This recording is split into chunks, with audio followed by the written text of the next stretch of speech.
سلام، اخبار امروز دوشنبه 25 ایول را از استودیوی رادیو آزادی از پراگ تقدیم میکنیم. امروز در برنامه در دوشنبه 3 نفر را با اتهام کودک ربایی دستگیر کردند. مادر یکی از این کودکان با آزادی صحبت کرد. من تا آخرین دقیقه باوری نداشتم که از دست همون زنی که مثلا در یک جا ما نان و نمک خوردیم، در یک جا کار و فعالیت نمودیم، این کار برمی آید. مقامات آلمان میگویند حمله به فستیوال موسیقی ظاهراً حمله مرگ طلبانه بوده است. شکایت سیاحان از پولستانی زیاد در آسایشگاه و مکانهای آبازی در تاجیکستان. این که برای کودکان و طفلان پول میگیرند ما رو نگران کرده است. تفصیل خبرها. رئیس جمهوری تاجیکستان قانون بحث برانگیزی را امضا کرد که بر اساس آن باید وزیران پیش از شروع کارشان به نام او قسم یاد کنند. قانون درباره اعضای حکومت و وضع حقوقی وکلان مجلس نمایندگان را امام علی رحمان روز 23 ایول به امضا رساند و این سند بعد نشر در مطبوعات دولتی حکم اجرا میگیرد. بر اساس این قانون آنهایی که وزیر یا اعضای حکومت میشوند پیش از اجرای وظیفه به نام رئیس جمهور قسم یاد میکنند و وعده میدهند تمام نیروی خود را برای رشد و بالا بردن آبروی تاجیکستان به خرج میدهند. منتقدان میگویند سوگند خوردن به نام رئیس جمهور خاص نظام‌های خودکامه است. مقامات تاجیکستان گفتند ظاهراً معمای ناپدید شدن 3 کودک از یک محله در دوشنبه را باز کردند. در وزارت امور داخلی روز 25 ایول به رادیو آزادی گفتند یک زن و 2 مرد را که یکیش طبیب است با اتهام دزدیدن دخترک 7 ساله دستگیر کردند. هر 3 نفر روز 20 ایول بعد آن دستگیر شدند که می‌خواستند در محله معروف به نام صدبرگ در مرکز دوشنبه دخترک 7 ساله را ربایند. در اینجا در 3 سال گذشته 2 کودک، یکی 5 ساله و 6 ساله ناپدید شدند و تا حال آنها را پیدا نکردند. جسدی آسیا دلاور و دخترک 5 ساله دیگر را که از همینجا گم شد بعداً در ناحیه حصار یافتند. همکار ما در دوشنبه مهین دوران با مادر دخترک صحبت کرد که خوشبختانه یافت شد و بعد دلایل اخلاقی نام دختر و مادرش را آشکار نمی‌کنیم. اصلا درباره واقعه گم شدن دخترتون میگفتید که چه خیلی شروع شد، شما چه خیلی فهمیدید، چه خیلی آگاه شدید که دختر شما رو دزدیدند؟ روز 20 همین ماه بود، یعنی سنه 20 ساعت 11 ما از خواب بیدار شدیم. وقتی از پنجره نگاه میکردیم دخترچه‌ام در تک خانه بازی میکرد. یک چند دقیقه گذشت که 2 تا دخترچه‌ای که همراهش بودند دوگانه‌هایش به خانه آمده گفتند که دخترچه‌تان را با زوری در یک ماشین سوار کرده بردند. ما به بیرون بر آمدیم، از پشت جستجوی دخترچه‌ام شدیم. زود به کارمندان میلیسیا زنگ زدیم، به ناحیه شامنصور، و دیگر مقامات‌ها زود زنگ زدیم، خبر دادیم. از بین یک چند دقیقه گذشته بود که در زیر خانه ما، در زیر هر یک خانه، هر یک بنا کامرا دارند. در کامرا آمده است که دخترچه‌ام رو چخیر در ماشین با زوروانی میگیرند میروند. پس از 30 دقیقه بود، به فکرم 30 دقیقه بود که و ما از اوباب زنگ زدن، کارمندان اوباب گفت بیایید دخترچه شما در مقامات ما است، ساق سلامت صحت، بیاین برید. بعد ما به اونجا رفتیم، دخترچه‌ام رو گرفتیم، شکر خوب بود، سلامت بود. جنایتکاران رو دستگیر نمودن. حالا در فکر همون هستیم که زودتر جنایتکاران جزای خود را گیرند. خود دخترتون چی گفت؟ کی او را برد و چی یگون چیز دخترتون گفت؟ بله گفت. وقتی که بر مقامات میلیسیا رفتیم دخترچه‌ام را گرفتیم، در آنجا در حالت شوکی بود. فرزند من هیچ گپ زده نمیتوانست، راستی گپ اصلا نمیدونست که چی واقعه رو داده است. و یک طرز آرام کردیم در آنجا. باز مقامات میلیسیا تشکر به آنها که دختر خود را داشتند، زود آرام کردند.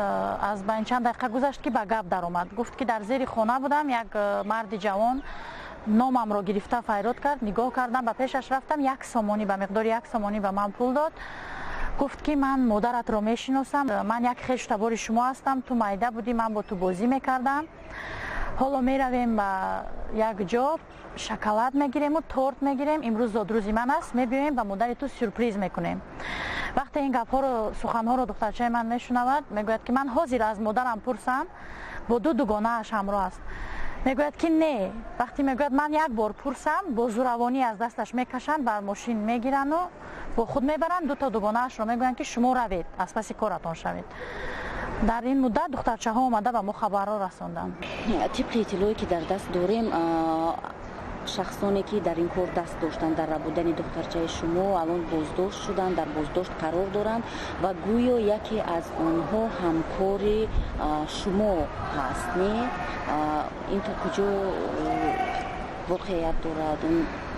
تا حال همون زن دستگیر شده است. همش رو مثلا کارمندان میلیس آشکار کردن، ولی من تا آخرین دقیقه باوری نداشتم که از دست همون زنی که مثلا در یک جا ما نان و نمک خوردیم، در یک جا کار و فعالیت نمودیم، این کار برمی آید.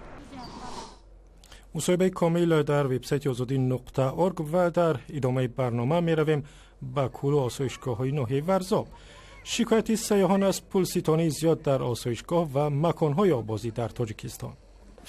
اینکه برای کودکان و طفلان پول میگیرند ما را نگران کرده است.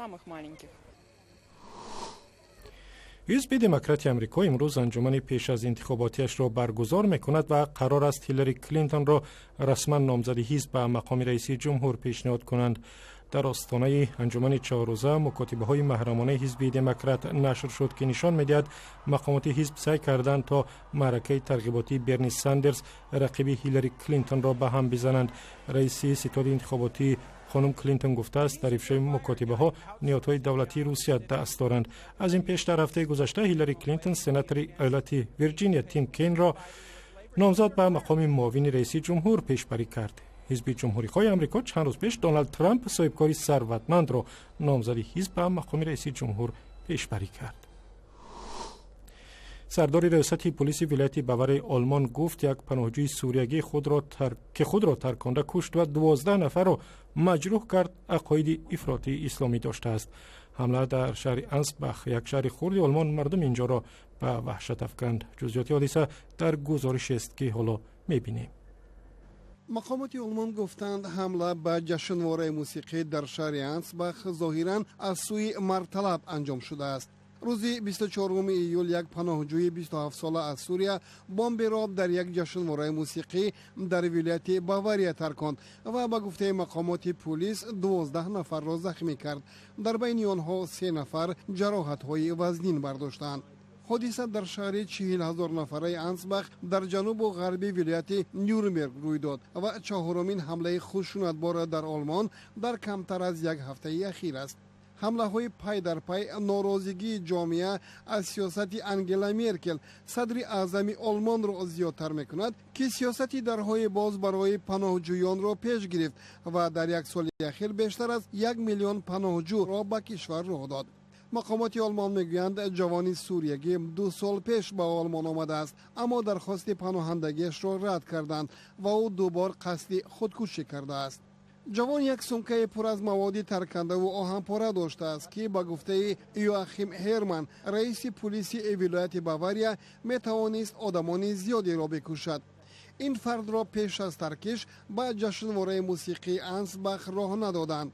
بعد انفجار ماموران پلیس آلمان بیشتر از 2000 نفر را از محل حادثه بیرون بردند و محل وسیع را برای تحقیق محاصره کرده بستند. در یک هفته اخیر باری چهارم است که آلمان شاهد حمله های خشونتبار می شود. روز جمعه یک جوان 18 ساله آلمانی ایرانی تبار با تیراندازی در شهر میونخن 9 نفر را کشت. بعد از این روز یک شنبه در شهر رویلدینگن یک پناهجوی سوریایی با خنجر بزرگ به یک زن آبستن حمله برده او را کشت و 2 نفر دیگر را مجروح کرد. یک هفته پیش از این یک پناهجوی پاکستانی در قطار در شهر ووزبورگ در جنوب آلمان با حمله به مسافران 5 نفر را مجروح کرد و خود از سوی پلیس کشته شد. پلیس آلمان گفت که حمله با خنجر در روز یک شنبه و تیراندازی در شهر میونخن هیچ ربطی با گروه دولت اسلامی یا دیگر گروه تندرو نداشته است. اما گروه دولت اسلامی مسئولیت حمله با تبر در شهر ووزبورگ را به عهده گرفته است. تعدادی از سیاحان در تاجیکستان از ببندوباری و پلستانی در آسایشگاه و تفریحگاه‌های تاجیکستان شرکت دارند، و خصوص آنهایی که برای شناوری به کوه و دریاهای کشور آمدند. همکاران ما در دوشنبه به دیدن این آسایشگاه‌ها رفتند. این که برای کودکان و طفلان پول میگیرند ما را نگران کرده است.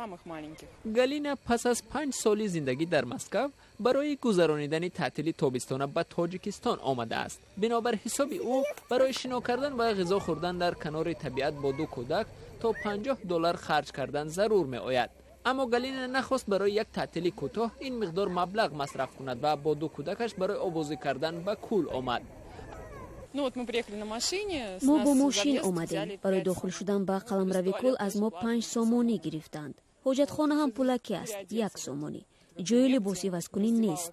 از این رو لازم می‌آید در حاجتخانه لباس عوض کنید. اگر خوب استراحت کردن خواهید تنها 1 مرتبه در 1 ماه قدرت می‌رسد. تویستان کو واسمو روزی شنبه یک شنبه روزی استراحت همچه که شد امروز استراحت من کودکو با کو ایجا نقصه همین که ایجا یک کم تشریح شد نقصه میکردن برای کودکو برای وای نرخ دندون شکن است. به جایب نه هر کس موافق میآید و نه هر کس به خود این رو میتواند اجازت بدهد. بسیاری از ساکنان شهر امکانی مالی استراحت کردن را ندارند، چون که معاش میانه در دوشنبه همگی $200 است. این پول را می شود در 1 روز خرج کرد، چون که عائله های تاجیکان معمولاً 3 فرزند است. مخصوصاً در روزهای استراحت در نزد کلها جای پایمانی نیست. در استراحتگاه های کنار شهری برای وارد شدن، برای کات، حوض، جای خواب و البته برای غذا در علاهیدگی پول میگیرند. حالا ما در یک استراحتگاه نچندان کلان قرار داریم، هرچند اینجا به قهوه‌خانه نزد راه مانند است. اینجا یک کت خیلی براحت هم دارد که در بالای دریا است. نامگوی خوراک‌های منیو نیز چندان ارزان نیست و یک طعام نصف روزی برای 3-4 نفر از $15 تا $25 ارزش دارد. ساکنان دوشنبه میگویند در دریا و حوض‌های طبیعی آبازی کردن نمی‌شود، چون که هر وجب زمین 2 کنار دریای برزاب صاحبان خود را دارد. بستانسرا و استراحتگاه‌های بیرون از شهری مثل زنبروغ‌های بعد باران قامت می‌افرازند. مالکان استراحتگاه‌ها میگویند نوابسته به شرایط ساکنان آنها درآمد دارند. نرخ استراحت را باشد موافقی خواست خود معین می‌کنند. از این رو برای ساکنان دوشنبه به این زودی‌ها هیچ چیز تغییر نمی‌یابد. کمیته بین المللی المپیک قرار کرد که بعضی از ورزشکاران روسیه می توانند در بازی المپی ریو دی ژانیرو شرکت کنند. پیش از جلسه کمیته در روز یکشنبه تخمین زیاد بود که ممکن است کمیته بین المللی المپی برای استفاده دوپینگ و یا داروهای نیروافزا از طرف ورزشکاران روس تمام تیم المپی روسیه را از حق شرکت در بازی المپی ماه آگوست محروم می کند. روز دوشنبه حکومت استرالیا کمیته بین المللی المپی را تنقید نموده ابراز داشت که راه دادن ورزشکاران روسیه به بازی‌های المپی ریو دی ژانیرو به اعتبار جنبش المپی لطمه می‌زند. روز یکشنبه کمیته بین المللی المپی از منع دست جمعی شرکت منتخب المپی روسیه دست کشیده دستور داد که فدراسیون بین المللی نمودهای ورزش به طور انفرادی پرونده‌های ورزشکاران را بررسی نموده بر پایه آن تصمیم بگیرند. وزیر ورزش استرالیا سوزان لی با اشاره به پیشنهاد اجنسی بین المللی ضد دوپینگ از منع کامل شرکت منتخب روسیه در المپیاد ریو پشتیبانی کرد. مبارزه با دوپینگ به راهنمایی نیرومند بین المللی نیاز دارد، ولی در این قضیه که تمامیت جنبش المپی و پارا المپی را زیر سوال میگذارد احساس نمی شود. روز یکشنبه رئیس کمیته المپی استرالیا جان کوتس که همزمان نایب پرزیدنت کمیته بین المللی المپی می باشد از قرار کمیته بین المللی المپی در مسیر خودداری از منع کامل شرکت منتخب روسیه دستگیری کرد. شب یکشنبه اولین ورزشکاران روس برای شرکت در بازی‌های المپی ماه آینده به ریو رفتند. و در شهر دوشنبه کمیته جوانان ورزش و سیاحی لباس‌های ورزشکاران تاجیک را نمایش داد که در بازی المپی در برزیلیا شرکت می‌کنند. نمایش لباس‌ها آخر هفته گذشته در پایتخت برگزار شد. و اخباری از این هم بیشتر در وبسایت آزادی، در صفحه‌های ما در فیسبوک، توییتر و یوتیوب و هم زمینه رادیو آزادی برای تلفن‌های همراه.